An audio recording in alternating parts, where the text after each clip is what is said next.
ഞാനിന്നേ ഒരു neck design ചെയ്യാൻ പോവുകയാണ്. അപ്പോൾ ഇതൊരു യു നെക്കാണ്. അപ്പോൾ അതിന് വേണ്ടുന്ന അളവുകളാണ് ഇത്. അകലം ഞാൻ 3 എടുത്തിട്ടുണ്ട്, കഴുത്തിൻ്റെ അകലം. അതുപോലെ അതിൻ്റെ താഴത്തേക്ക് അതൊരു 6 എടുത്തിട്ടുണ്ട്. അതുപോലെ തന്നെ അതിൻ്റെ വീതിയും ഒരു 3 എടുത്തിട്ടുണ്ട്. അങ്ങനെ എടുത്തിട്ട് ഞാനിതൊന്ന് വരയ്ക്കുകയാണ്, ഒരു ബോക്സ് പോലെ വരയ്ക്കുകയാണ്.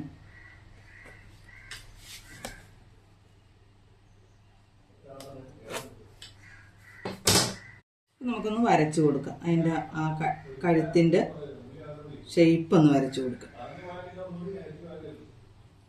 ഇനി നമ്മളിത് വെട്ടുന്നതിന് മുമ്പായിട്ട് ഇവിടെ ഒന്ന് ഒരു ഇഞ്ചോ അല്ല ഒരു 1/4 ഇഞ്ചോ ഇങ്ങനെ. ഇതിപ്പോൾ ഞാൻ ചെയ്യുന്ന ആ ഒരു ഇതായതുകൊണ്ടാണ് കേട്ടോ, എനിക്കത് ശീലമുള്ളത് കൊണ്ടാണ് ഞാനിങ്ങനെ ചെയ്യുന്നത്.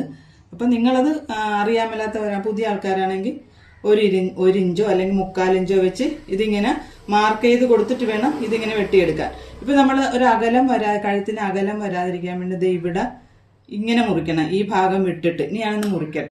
ഞാനൊന്ന് മുറിക്കണേ. ഈ ഷേപ്പൊക്കെ നമ്മളുടെ ആ ഒരു ഭംഗി വരത്തക്ക രീതിയിൽ നമ്മളങ്ങ് ചെയ്താൽ മതി. ഇവിടെ വരുമ്പോൾ ഇതങ്ങ് നിർത്തിയേക്കുക, കണ്ട.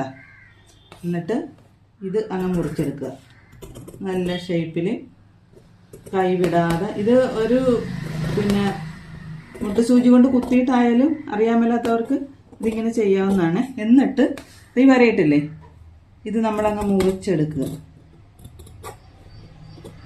അല്ല, എന്നിട്ട് ഇവിടെ ഈ മുകൾ ഭാഗത്ത് ഒന്ന് വെട്ടിക്കൊടുക്കണം ആ ഷേപ്പിന്. ഇത് കണ്ട.